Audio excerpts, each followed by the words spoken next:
women's empowerment? How can we claim our voice? How can we heal our bodies? How can we serve each other to lessen the suffering on the planet? Interesting to watch the play of human nature between sort of that more freedom and just the energy in the right brain, which we could call the feminine, and then that desire to create structure and organization, which can also be bondage, which is in the left brain. And the idea that we don't, one or the other isn't correct. I feel often now we're emphasizing the feminine because the imbalance has been to the sort of patriarchal masculine to the extent of, you know, the survival has become fear and the fear has become bondage. And now those power structures that were created to organize things are crumbling. Like, look how much energy is coming to me. How do I digest it so I don't get these quantities or blockages of undigested material? Vastrika is so immediately effective and powerful if you look at it just as like, I am pushing life through. Life pushes life. Life is pushing me. And all of us, all the time. But here's Vastrika's that practice. I know who I am, and I know that I'm a healer, and I heal in different ways. And it's one of the reasons I love this class, is I know that Psalm also goes out to seek, but yet there's also this groundation and this foundation that she holds, so it's a powerful piece. This pathway goes deep to that memory in my brain. So when we work with the bandhas and the sensations of the body, we can start to rewire new pathways where we've experienced this sensation as being a trauma or as only meaning this one thing. And so in that way, it's an expansion of our consciousness and experience.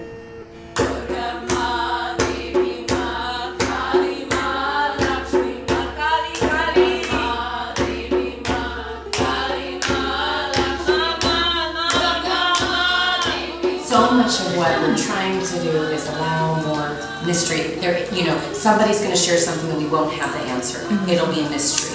You know, we'll dance around and feel joy. It's a mystery.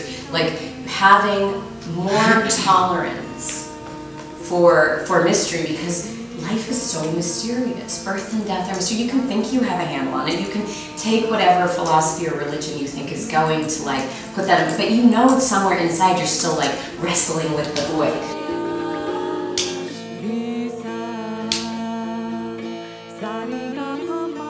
That's why I teach kids. I resonate with their playfulness and their joyfulness, and it's where I come from. So coming to this training is trying to find that balance so I don't run from these. But it's also like, how do I create something that can be about this but isn't about this, that is about the afterlife of like, here are people that can support you and have that joy.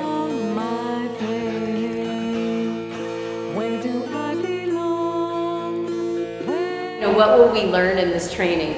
I go, well, yeah, there's going to be what you learn, and there's going to be what's showing up for this being your pilgrimage or your sadhana, what the mother pushes you to do and changes in your life in this time. Like, this is transformation energy and manifestation energy. It moves so quickly. I think that that mother side of me wants to nurture and provide, and I have a really hard time creating boundaries.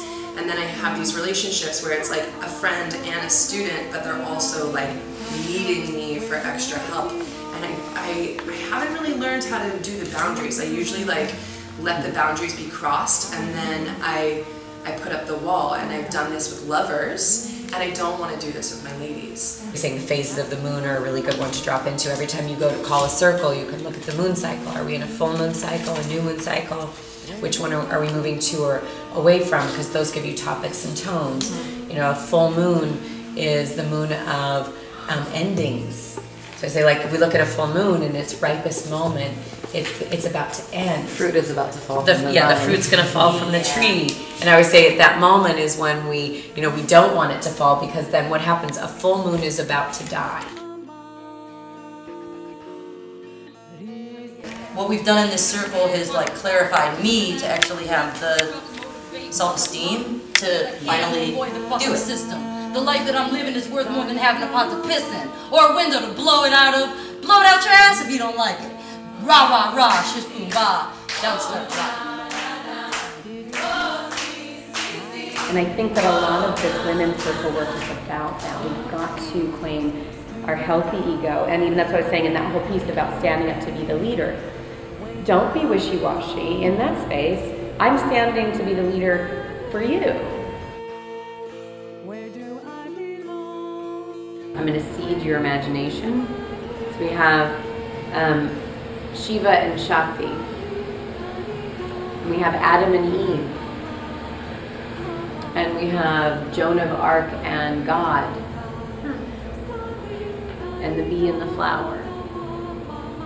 So that's just to seed your sort of subconscious and imagination. Rumi and Shams, who were both men.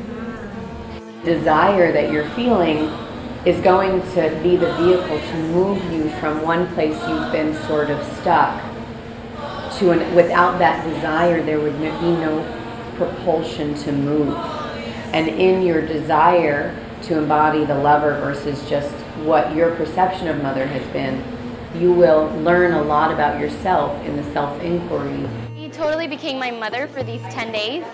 I see her as a mother figure completely. She is very real, and at the same time she allows you to come to your own conclusions before get given feedback, which is amazing because then it's like she said, something like that, you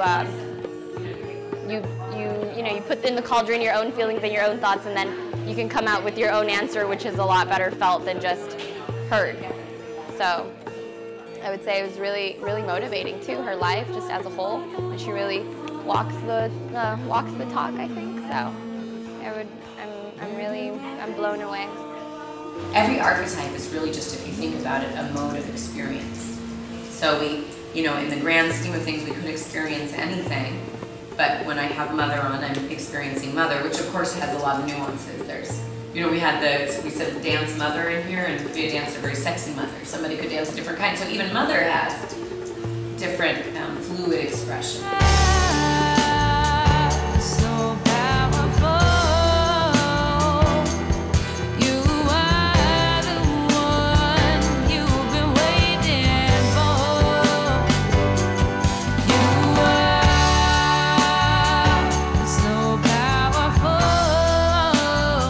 Have a new level of permission to stand on my own 2 feet as a woman and actually have this invisible support network.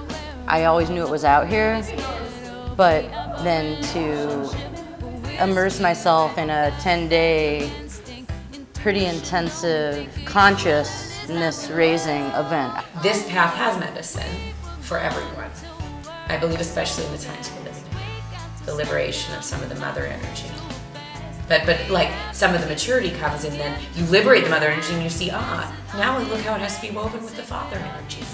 This is the time for us as women to rise and heal ourselves, to liberate our sacred feminine and be in our power, to heal our bodies and to heal the whole world.